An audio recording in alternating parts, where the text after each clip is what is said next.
أما بعد فقد قال الله سبحانه وتعالى في محكم كتابه ومتقن خطابه بسم الله الرحمن الرحيم اطیعوا اللہ و اطیعوا الرسول و اولی الامر منکم صلوات بر محمد و آل محمد اللہم صلی علی محمد و آل محمد. کوئی لمبی چوڑی تقریر نہیں ہے، انتہائی مختصر وقت میں انتہائی مختصر کلمات کے ساتھ آپ بزرگان کی زحمتوں کو تمام کروں گا. تمام تعریفیں اس خالق لم یزل کے لیے جو سمندروں کی گہرائیوں میں رنگ بدلنے والی مچھلیوں کی ضرورتوں کو بھی جانتا ہے. بسم اللہ بسم اللہ. تمام تعریفیں اس اللہ کے لیے جو شب کی تاریکی میں سیاہ رات پر سیاہ چٹان پر رینگنے والی سیاہ چونٹی کی آوازوں کو بھی سنتا ہے. تمام تعریفیں اس اللہ کے لیے جو ہواؤں کے دوش پر سفر کرنے والے پرندوں کے دانوں کی بھی فکر کرتا ہے. توجہ میری طرف رہے تو میں پہلا فضائل کا جملہ آپ کی اذہان عالیہ کے حوالے کرنا چاہتا ہوں. مجھے سمجھ میں نہیں آتا کہ اس حضرت انسان کی سوچ کہاں چلی گئی ہے، اس کی عقل کہاں چلی گئی ہے. وہ اللہ جو پرندوں کے دانوں کی بھی فکر کرتا ہے کہ کسے کہاں دانا دینا ہے، کسے کہاں پانی دینا ہے. کیسے ممکن ہے کہ وہ اللہ مصطفیٰ کی پلی ہوئی امت کو بغیر ولایت علی کی چھوڑ دے. یعنی اگر میں جملہ بدل کر عرض کروں تو ولایت علی عدل الہی کی دلیل ہے. اگر ولایت علی ابن ابی طالب نہ ہوتی تو عدل الہی پہ سوال آ سکتا تھا.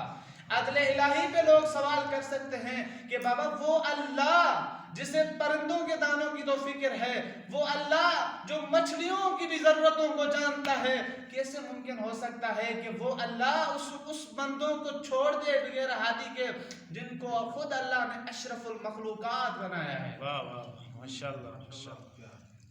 یعنی غدیر کے دن نبوت کا دروازہ تو بند ہوا ہے لیکن ہدایت کا دروازہ بند نہیں ہوا.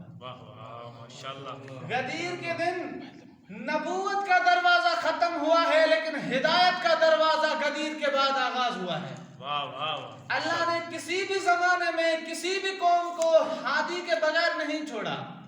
یہی کیونکہ اللہ کو یہ گوارا نہیں ہے کہ اس زمین پر اس کرۂ ارض پر کوئی ایک بھی بندہ ہدایت لینے والا ہو لیکن کوئی ہدایت دینے والا موجود نہ ہو. اسی لیے اللہ نے سب سے پہلے کو بھی ہادی بنا کر بھیجا. بشر سے پہلے ابو البشر کو اللہ نے ہادی بنا کر یہ بتا دیا کہ میں اللہ ایک لحظے کے لیے بھی، ایک ذرے کے لیے بھی، ایک سیکنڈ کے لیے بھی میں برداشت نہیں کر سکتا کہ کرۂ زمین پر ہدایت لینے والا ہو لیکن ہدایت دینے والا موجود نہ ہو. اللہ تبارک و تعالی نے اپنے کئی ہادیوں کو کرۂ ارض پہ بھیجا. ہم شیعہ نے حیدر کرار خوش نصیب ہیں کہ ہمیں ایک نہیں 14 ایسے ہادی ملے جن کا کردار بھی ایک ہے، جن کی رفتار بھی ایک ہے، جن کی گفتار بھی ایک ہے، جن کا نقش قدم بھی ایک ہے. نعرہ حیدری. ان میں ذرہ بھی تضاد نہیں ہے. جیسا پہلا ہے ویسا دوسرا ہے، جو پہلا کہے گا وہی دوسرا کہے گا. یہاں تک کہ فرمایا ہم 14 کے 14 محمد ہیں.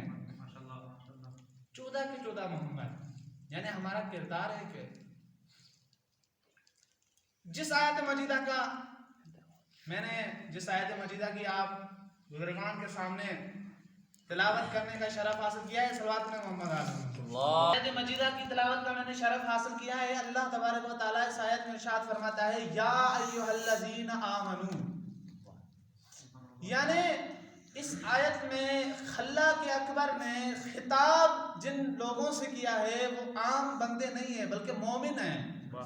یعنی اللہ نے جن کو اپنا مخاطب قرار دیا ہے وہ مومنین ہیں. اللہ مومنین سے خطاب کر کے فرمایا یا ایھا الذین آمنو، اے وہ جنہوں نے ایمان لایا.